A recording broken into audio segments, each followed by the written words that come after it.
मेरठ से एक और बड़ी खबर आ रही है, तो आपको बता दें कि इसी बीच एक बड़ी जानकारी आ रही है मेरठ से, जहां पर डिप्टी सीएम केशव प्रसाद मौर्य ने बयान दिया है। तो डिप्टी सीएम केशव प्रसाद मौर्य जिन्होंने बयान दिया, उन्होंने कहा सपा मतलब साफ। डिप्टी सीएम केशव प्रसाद मौर्य का बयान, सपा मतलब साफ। यूपी की जनता साइकिल का पंचर जोड़ने के मूड में नहीं है। निकाय चुनाव में 17 नगर निगम में कमल खिलेगा।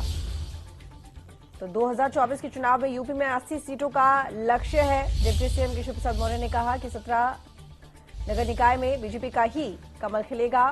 सपा मतलब साफ है, बीजेपी 2024 में भी 80 सीटों पर जीतेगी और इसके साथ ही जनता साइकिल का पंचर जोड़ने के मूड में नहीं।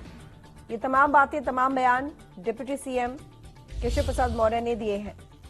उन्होंने कहा 2024 के चुनाव में यूपी में 80 सीटों का लक्ष्य है, जो कि बीजेपी जीतेगी। नगर निकाय चुनाव की अगर बात करें तो उसमें भी बीजेपी ही 17 सीटों पर बाजी मारेगी। और फिलहाल सपा से इस तरह की उम्मीद रखना बेमानी है। सपा मतलब साफ और जनता बिल्कुल मूड में नहीं है कि वो साइकिल का पंचर जोड़े। यानी कि सपा को जिताने के मूड में जनता फिलहाल नहीं है। ये तमाम बातें कही हैं डिप्टी सीएम केशव प्रसाद मौर्य ने।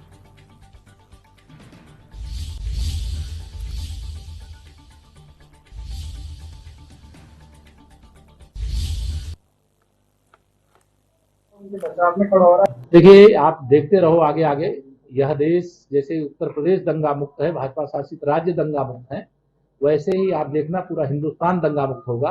अब पुष्टिकरण की राजनीति, जातिवाद की राजनीति, परिवारवाद की राजनीति, देश को लूटो, देश को बांटो और राज्य करो, इस प्रकार की नीति के अंत का समय आ गया है। अब ऐसी राजनीति का कोई भविष्य नहीं है।